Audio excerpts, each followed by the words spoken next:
Halo semuanya, selamat datang kembali di On Road Indonesia. Kita berada di stasiun kereta cepat Jakarta-Bandung di Padalarang. Kita akan dengarkan terlebih dahulu instruksi dari petugas stasiun. Akan segera diberangkatkan. Penumpang yang masih berada di area peron dimohon untuk segera memasuki rangkaian kereta api cepat. Atas perhatian dan kerjasamanya, kami ucapkan terima kasih. Semoga perjalanan Anda menyenangkan. Dear passengers, ticket checking for train number G1126, depart from Takanduan to Halim, is about to leave. Passengers on the platform are ready to boarding the train. Baik, suasana yang kita dapatkan adalah mirip dengan suasana yang ada di bandara. Kemudian juga instruksi yang barusan diberikan informasinya oleh petugas stasiun. Nah, stasiun Padalarang sendiri merupakan stasiun transit bagi para pengguna kereta cepat yang akan menuju ke kota Bandung dan sebaliknya menuju ke arah Jakarta menggunakan Wush. Di sini para penumpang akan turun dan berpindah moda transportasi menggunakan kereta feeder ke arah Bandung, lalu sampai di stasiun Hall. Ya. Waktu tempuh adalah 19 menit kalau dari Padalarang sampai ke pusat kota Bandung. Begitu juga sebaliknya dari kota Bandung sampai ke arah Padalarang dan nanti bisa naik Wush ke arah Jakarta. Hanya saja perlu sekali diperhatikan, kereta cepat hanya berhenti 2 menit saja di stasiun Padalarang. Lalu para penumpang diharapkan segera dengan waktu tersebut masuk ke dalam kereta dan kereta akan segera berangkat. Dari itu tadi kita lihat di awal ada petugas yang menggunakan fluid ya untuk mengarahkan penumpang agar segera masuk dan tidak ketinggalan, karena secara waktu maka kereta harus tepat jadwalnya. Sesuai dengan informasi yang barusan kita baca di media, bahwasannya ternyata setelah 1 bulan beroperasi secara komersial tadi, kereta cepat telah mengangkut 400.000 penumpang ya, dan itu dari arah Jakarta ke Bandung serta sebaliknya. Sebagian besar dari mereka ternyata adalah pengguna kendaraan pribadi, dan kemudian lagi sebagian yang lain adalah pengguna jasa travel, tapi porsinya benar-benar lebih banyak pengguna kendaraan pribadi, serta ada sebagian kecil para pengguna kereta konvensional ya, seperti mungkin kereta Argo ataupun kereta lainnya.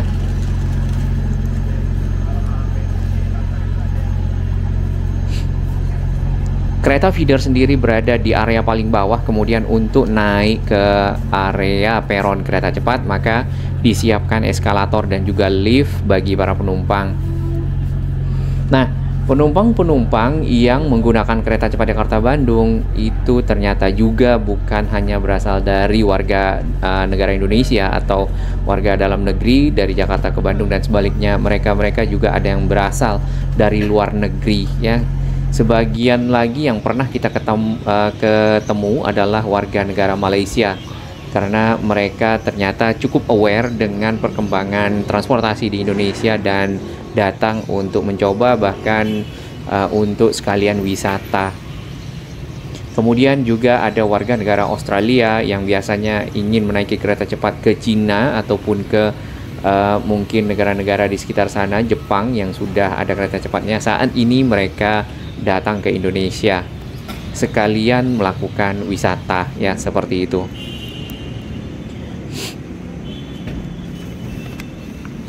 Jumlah perjalanan saat ini di akhir pekan sudah menjadi 36 perjalanan, bahkan nanti akan menjadi 40 perjalanan di bulan Desember. Gitu. Oke. Untuk saya nggak lihat ada Grab, ada Gojek. Kasih. Untuk area stasiun Padalarang ini kita tidak begitu melihat adanya ojol di depan area stasiun, dan kebanyakan adalah opang atau ojek pangkalan ya, ojek pangkalan. Mungkin karena sudah dipisah zona-zonanya agar tidak terjadi clash ataupun semacam kesalahpahaman dalam mengangkut penumpang di sini ya, karena tentunya akan merugikan bukan hanya pengemudi dari ojek online tapi juga penumpang tersebut.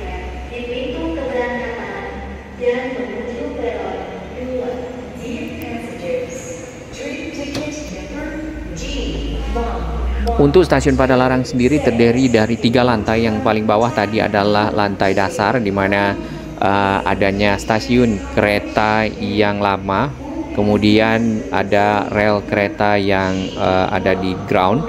Lalu di bagian atasnya adalah kereta cepat ya, peronnya, dan paling atas sekali adalah Sky Bridge ataupun jembatan udara yang menghubungkan antara dua peron kereta cepat.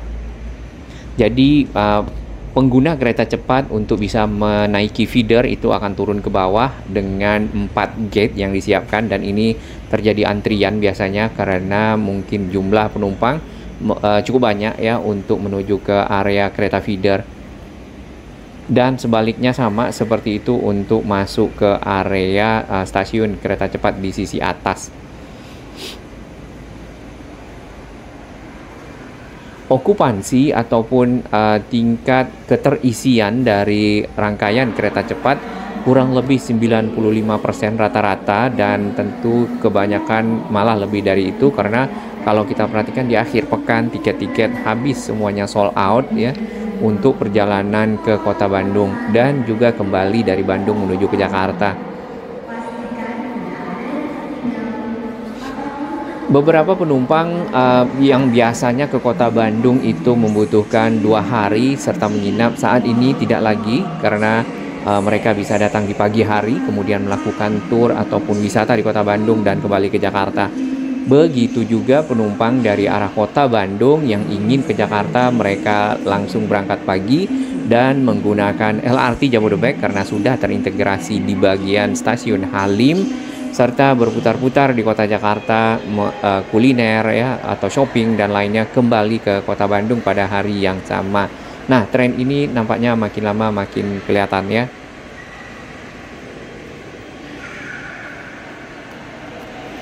Di area ruang tunggu stasiun Padalarang tersedia 6 gate ya menuju ke peron, apakah itu ke Tegaluar atau ke arah Jakarta atau Halim. Barusan satu rangkaian kereta masuk dari arah Jakarta atau dari arah Halim yang akan menuju ke Tegaluar.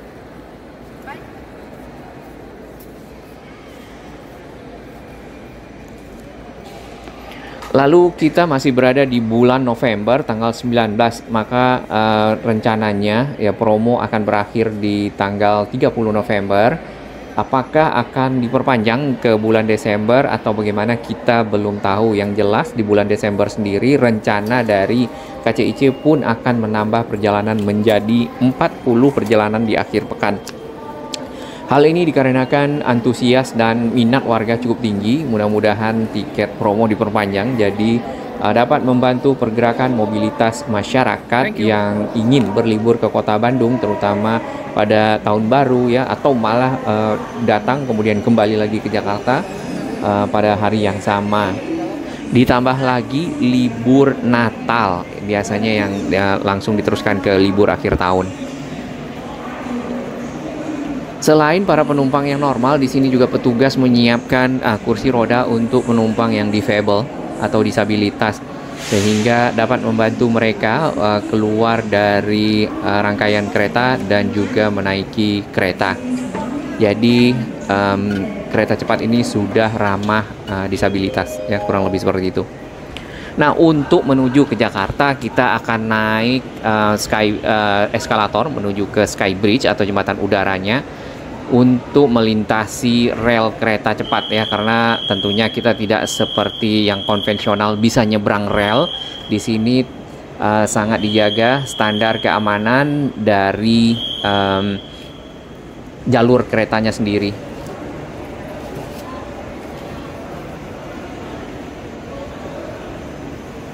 Di bagian peron tampaknya sudah mulai ada para penumpang yang menunggu. Hal itu dikarenakan sesuai dengan instruksi tadi, kereta hanya berhenti 2 menit di sekitar area tersebut. Di bagian bawah ini sangat ramai penumpang yang baru saja datang dari arah Jakarta dan akan turun ke area bagian bawah, di mana di sana terdapat kereta feeder. Antriannya lumayan panjang ke arah pintu tadi masuk ya, dari area turun kereta cepatnya.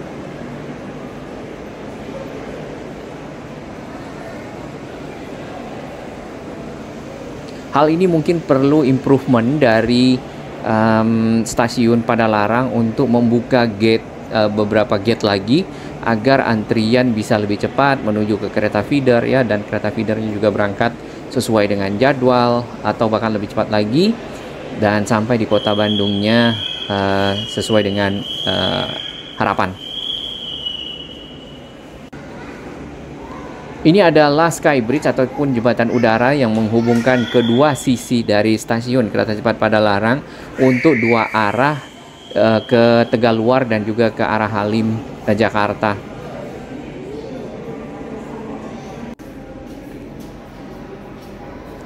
Yang ini arah ke Jakarta, jadi ada satu tunnel di sana. Kemudian kalau ke arah Tegaluar ada satu tunnel lagi, yaitu tunnel 11.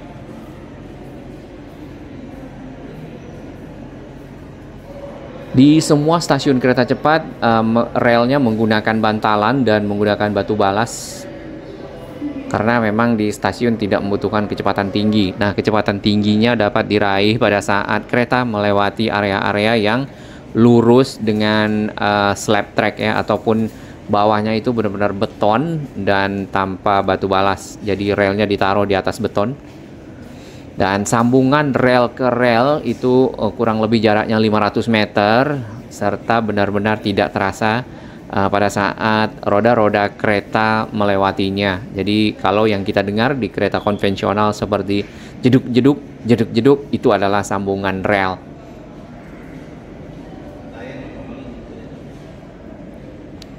Desain dari stasiun Padalarang ini dibuat melekuk seperti itu untuk keperluan, ini ada Skybridge ya di bagian atasnya, juga untuk melambangkan pergerakan air ya, ataupun aliran air lah, kurang lebih seperti itu, sebagai ciri khas Jawa Barat kalau tidak salah. Karena kereta ini menggunakan listrik ya sebagai daya gerak, di sini listriknya adalah listrik aliran atas. Jadi berbeda dengan kereta LRT Jabodebek ataupun LRT Jakarta yang menggunakan listrik aliran bawah. Kereta cepat sama dengan MRT Jakarta menggunakan listrik aliran atas, makanya ada tiang-tiang. Kemudian ada kabel-kabel udara yang mengalirkan listrik ke bagian kereta dan memutar motor untuk dapat bergerak.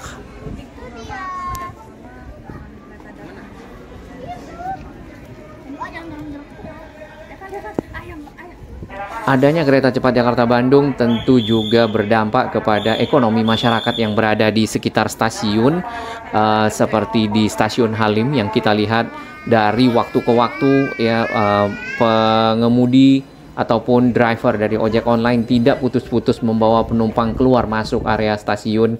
Lalu ada taksi ya, taksinya juga ada taksi yang online atau juga taksi Bluebird ya di sekitar area tersebut. Baik, ini adalah kereta kita yang akan menuju ke Jakarta kembali, satu rangkaian dari arah Tegaluar, dan waktu dari kereta untuk berada di stasiun Padalarang ini adalah 2 menit saja.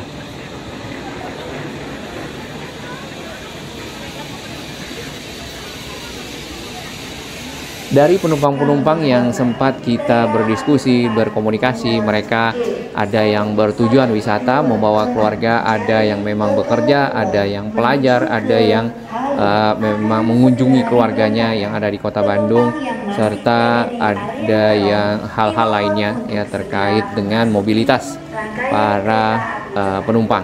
Atas perhatian dan kerjasamanya, kami ucapkan terima kasih. Semoga perjalanan Anda menyenangkan.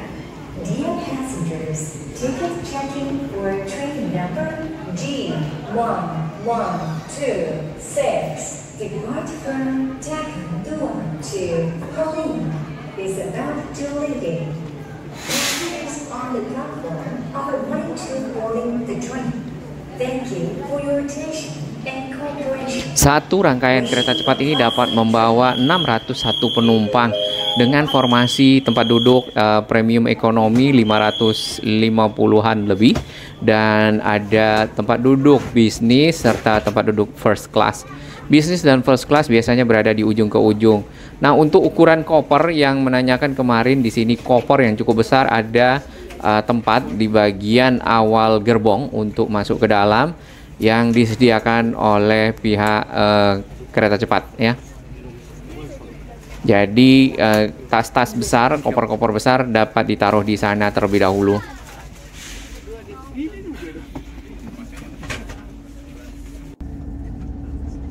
Nah, ini tadi salah satu penumpang yang disabilitas dibantu oleh petugas menggunakan kursi roda untuk masuk ke area gerbong.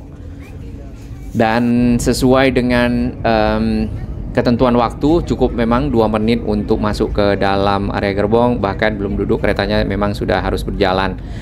Untuk legroom ya, keretanya kalau kita lihat sangat lapang dan sudah mulai ada yang berjualan minuman ya dari train attendants-nya. Kalau harus membuat mie ya, misal seperti itu, atau membuat makanan, kemungkinan tidak bisa karena pembuatannya sudah makan waktu, kemudian belum sampai ke selesai, maka kereta juga sudah sampai dan penumpang turun ya. Mungkin begitu.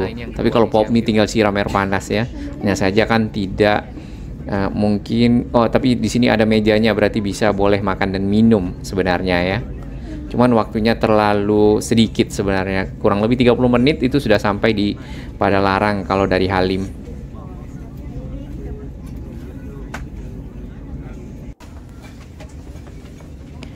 Baik, ini sudah sampai di Halim dan para penumpang mulai turun, termasuk yang bapak ini tadi.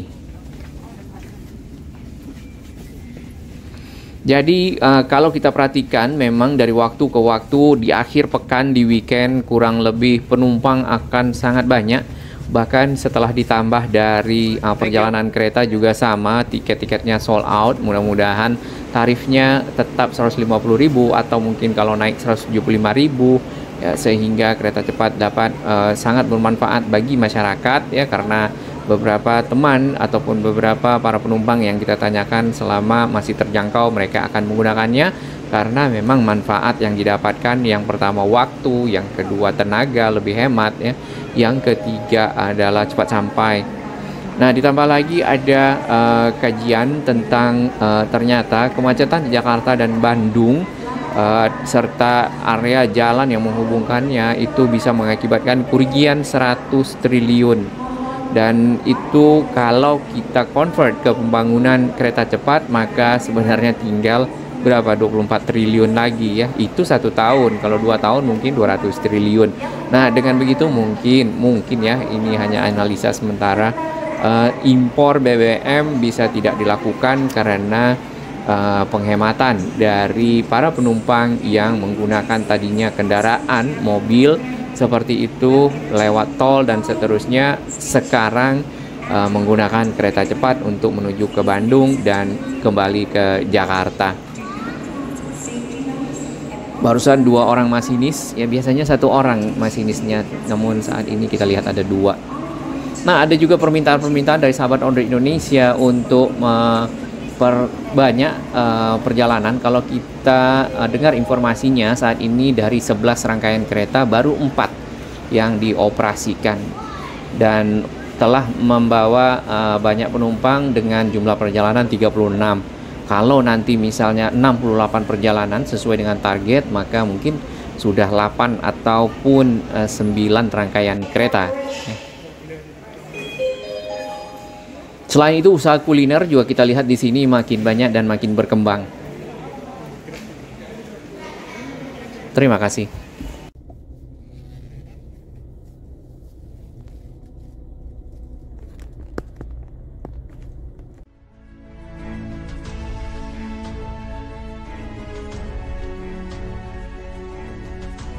Bagi sahabat kami yang baru menemukan channel ini, silakan subscribe dan ikuti perkembangan informasi transportasi infrastruktur lingkungan Jakarta, Jawa Barat, dan sekitarnya menuju Indonesia yang lebih baik.